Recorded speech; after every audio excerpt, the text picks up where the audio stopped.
Very good morning and welcome to our daily devotion. இன்னைக்கு நம்ம பார்க்கும்போது Psalm chapter 138. சங்கீதம் 138வது அதிகாரம். இதுல ஒரு சின்ன சம்மரியா பார்க்கும்போது இந்த சங்கீதம் வந்து again it's a psalm of thanksgiving. நன்றி சொல்ற அது this psalm is written by David. So தாவீது எழுதின ஒரு சங்கீதம். இதுல தாவீது என்ன சொல்றாரு, ஆண்டவர் வந்து அவரோட நிலைத்திருக்கும் அன்புக்கு அந்த ஃபெய்த்ஃபுல்னஸ்க்கு என்ன பண்றாரு, he is giving thanks to God. ஆனா முக்கியமா என்ன பண்றாரு, அவருக்கு பிரச்சனை இருக்கும்போது எப்படி ஆண்டவர் விலை கொடுத்தாருன்றதுக்கு நன்றி சொல்றாரு.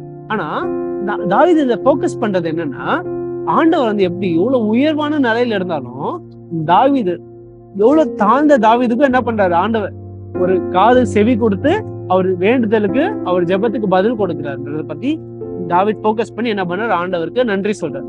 சோ இதுல நம்ம போக்கஸ் பண்ண போற வேர்ஸ் வந்து verse 6. So Psalm chapter 138 verse 6 this says, for though the Lord is high, he regards the lowly. இன்னொரு சொல்றேன், for though the Lord is high, he regards the lowly. So இதுல இருந்து நம்ம என்ன எடுத்துக்க போறோம்னா, நம்ம என்ன நினைக்க கூடாது, ஆண்டவரை வந்து மனித மாதிரி ஒரு கம்பேரிசன் பண்ணக்கூடாது. அதாவது எப்படி சொல்லணும்னா, நார்மலா நீங்க ஒரு போலீஸ் கமிஷனரோ இல்லைன்னா ஒரு உயர்ந்த அதிகாரி கிட்ட நீங்க போய் உங்க வேண்டுகளை சொன்னா அவர் என்ன பார்ப்பாரு, இவர் ஒரு பெரிய விஐபியா இல்லைன்னா இவர் வந்து ஒரு சின்ன கடைக்காரரா இல்ல ஒரு சின்ன எளிமையான மனிதனா. ஒரு விஐபிக்குன்னா நார்மலா உலகத்துல என்ன நடக்கும், அவங்க தேவைகளுக்கு உடனே பதில் வரும், கேஸ்னா உடனே பதில் வரும், ஏதோ பிரச்சனைனா உடனே தீர்வு வரும்.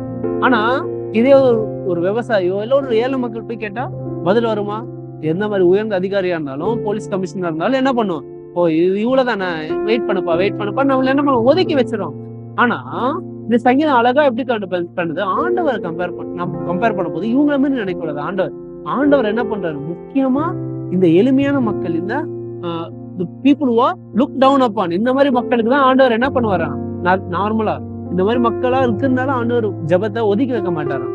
சோ இதே மாதிரி நம்ம எக்ஸாம்பிள் பார்த்தோம்னா, இப்போ ஒரு பெரிய பில்லியனர் இல்லைன்னா கோடீஸ்வரர் வந்து ஏதோ ஒரு வேண்டுதல் வைக்கிறாருன்னா என்ன பண்ணுவோம், நியூஸ் கவரேஜ் வரும், அதுக்கடுத்து அந்த ஏதோ ஒரு தவறு நடந்தா உடனே என்ன பண்ணுவாங்க, அதுக்கு ஒரு ரெசல்யூஷன் வரும், ஒரு தீர்ப்பு வந்துடும் உடனே.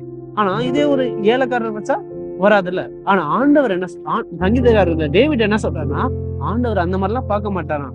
ஆண்டவர் யாரா இருந்தாலும், நீங்க உயர்ந்த மனிதனா இருந்தாலும் சரி, இல்ல தாழ்ந்த மனிதனா இருந்தாலும் சரி, ஒரு பெரிய விஐபியா இருந்தாலும் சரி, கோடீஸ்வரர் இருந்தாலும் சரி, இல்ல ஒரு விவசாயம் இருந்தாலும் சரி, என்ன பண்ணுவார் ஆண்டவர், அவங்க ஜெபத்தை கேட்பாரு, அவங்க வேண்டுதல்களை அவர் சித்தப்படி என்ன பண்ணுவாரு, நிறைவேற்றுவார். ஸோ இந்த சங்கீதத்துல நம்ம என்ன எடுக்க போறோம், நம்ம ஃபர்ஸ்ட் என்ன பண்ணணும்னா, என்ன நினைக்க கூடாது, ஓகே இதெல்லாம் ஆண்டவர்கிட்ட எடுத்துட்டு போகணுமா, அந்த மாதிரியே ஒரு தன்மை இருக்கக்கூடாது. என்ன தேவையா இருந்தாலும், என்ன சோதனையா இருந்தாலும் எல்லாமே என்ன பண்ணணும், நம்ம ஆண்டவர்கிட்ட எடுத்துருவோம். அது கிட்டத்தட்ட நம்ம நேத்து பார்த்த சங்கீதத்தோட கண்டினியூஷன் மாதிரி.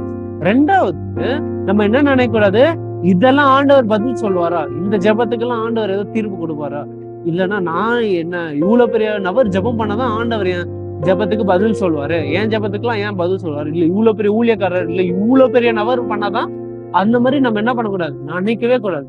நம்ம ஆண்டவர் நம்ம என்ன ஜெபம் பண்ணாலும், என்ன வேண்டுதல் நம்ம யாரா இருந்தாலும் என்ன பண்ணுவாரு, அவரு அதுக்கு பதில் கொடுப்பாரு. அதுக்கு தாவீதோட சாட்சி உங்க வாழ்க்கையில நினைச்சு பாருங்க, பலமுறை ஆண்டவர் பண்ணியிருக்காரு. சோ அது ஒரு சாட்சியா இருக்கு. So that is what I want to take away. சின்ன ஜெபத்தோட முடியும். Our loving Heavenly Father, thank you for this wonderful devotion and this reminder that Lord, that even though you are high, you are above the heavens and the earth, that you are still willing to give an ear to our ears, our prayers, Lord. So thank you for being so loving and so gracious enough to keep an eye and keep a constant ear on us, Lord. Lord, secondly, give us the grace and wisdom to remember this, Lord, that Lord, no matter how high you are, that you are always there for us and willing to be here for us, Lord. And give us the wisdom to use this to the most, and so that we are always remaining faithful, even in times of testing, even in times of difficulty. All of this in Christ's name I pray. Amen.